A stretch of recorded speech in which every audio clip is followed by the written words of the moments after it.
Hi, I'm Chris Johnson from Work Visa Lawyers and welcome to our Work Visa Lawyers immigration video. We're one of Australia's largest immigration law firms and have a team of professional immigration lawyers and registered migration agents who can help you. If you'd like to help us to help you, please hit subscribe and the bell to get notified of new videos. Today's video will talk about the latest update in Australian immigration in March. There is a lot of good news in that Australia is fully open for tourists and all visa holders.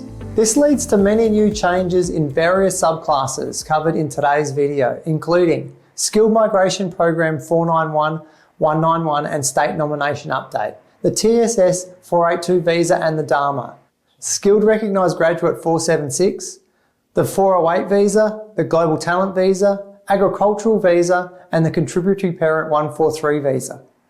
The invasion of Ukraine by Russia from the 24th of February 2022 has raised immediate questions about how Australia can assist in terms of visas and immigration.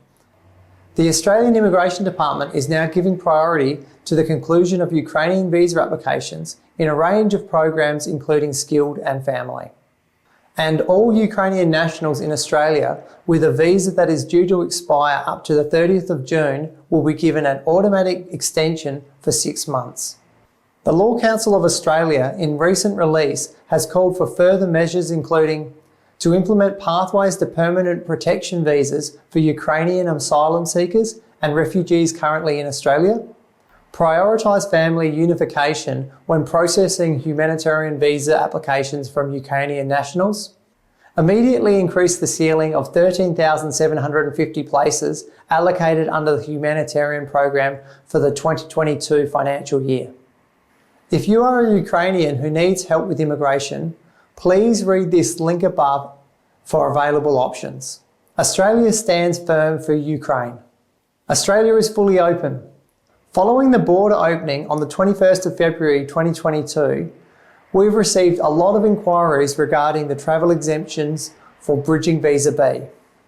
The Home Affairs website has been updated to include the following information for BVB holders. From the 21st of February 2022, all fully vaccinated visa holders will travel to Australia without needing to apply for a travel exemption.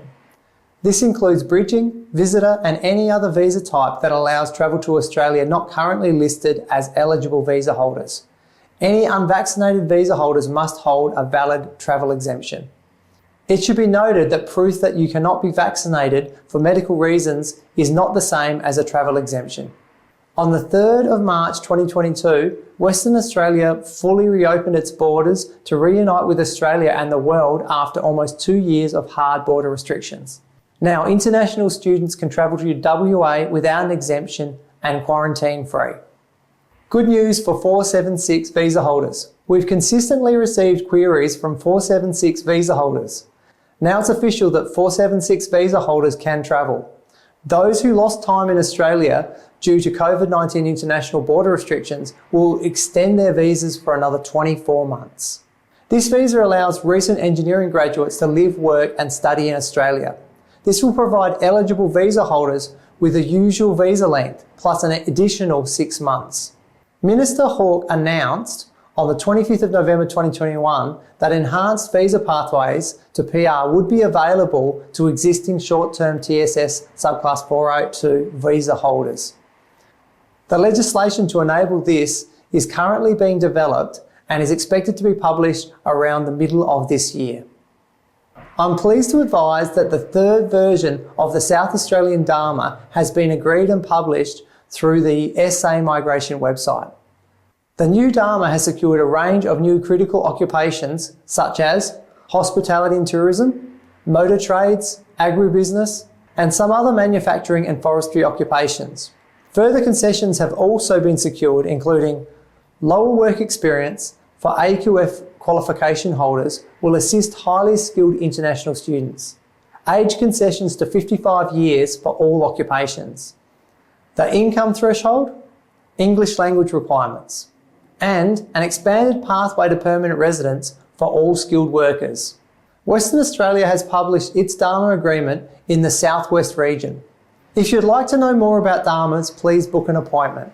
On the 2nd of March 2022, all temporary visa holders with work rights will be able to access the COVID pandemic 408. There is no visa application charge. Applicants can be granted 6 months to work in any occupation or 12 months to work in critical sectors. Please refer to the blog link above for details about the requirements for the length of time dependent on the sector.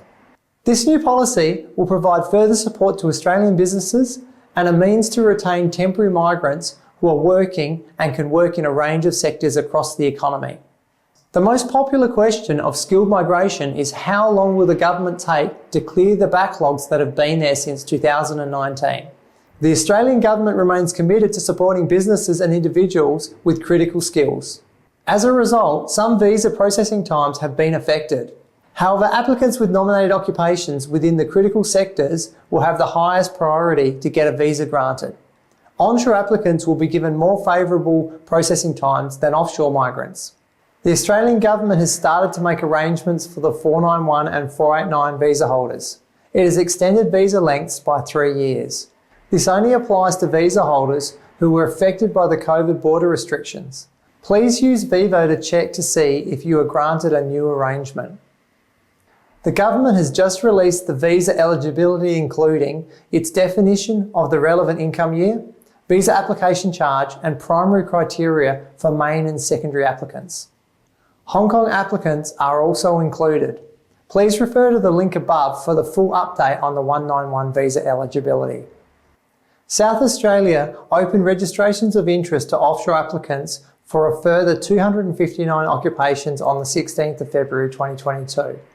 English requirements, work experience and test scores have been made more reasonable for some occupations.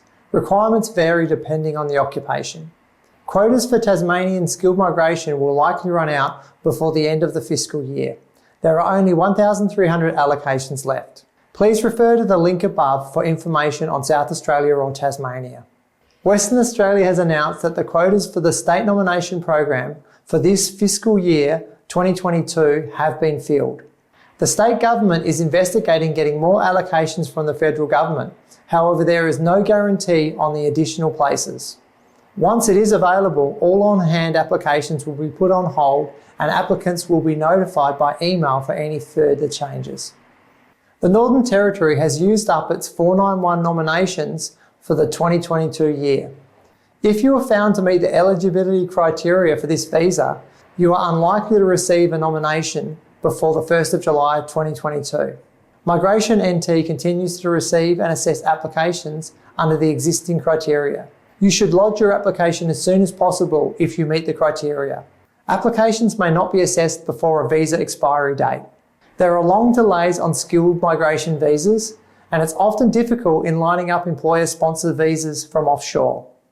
Many young professionals and tradespeople are opting for working holiday subclass 417 and 462 visas.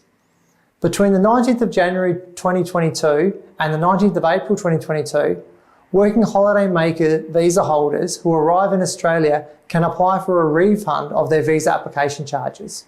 These visas are only available for certain citizens.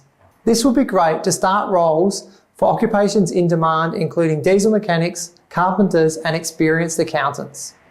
We have recently received several invitations to apply for the Global Talent Visa for our clients. From our recent successful cases, we've also noticed that the Department of Home Affairs is getting more demanding on the quality of nominators. This can lead to being asked for a better nominator after the expression of interest has been lodged. For some industries, you could have the options of the ACS or Engineering Australia to be your nominators. We will have a video on everything you need to know about the Global Talent Visa in 2022 soon. Please stay tuned and subscribe to our channel for new updates on the Global Talent Visa. The Department of Foreign Affairs and Trade will still manage the entry of the Agricultural Visa program and coordinate the accreditation process. The government is still actively pushing the program and it will be available as soon as possible. On the latest updates from the 4th of March 2022, the Agricultural Visa program has been updated and it will have some basic requirements for employers and workers, including English language requirements to be IELTS 4 overall, age requirements to be above 21 years of age, related qualifications or certification to the agricultural industry. Businesses must apply for the visa and supply accommodation to workers within the Australian standard. Please refer to our agricultural visa page for updates. With a huge backlog of contributory parent visas being more than 60,000 applications, for new applicants, the processing time might be 16 years or more. Potential applicants for parent visas are now looking at a range of visa options, including visitor visas and sponsored parent visas, the 870. Those with considerable assets are turning to the significant investor visa, the 188C, because this has no age limit. That's the end of our video for today. Thank you so much for watching. Please hit like and subscribe, and we look forward to bringing you some videos in the future.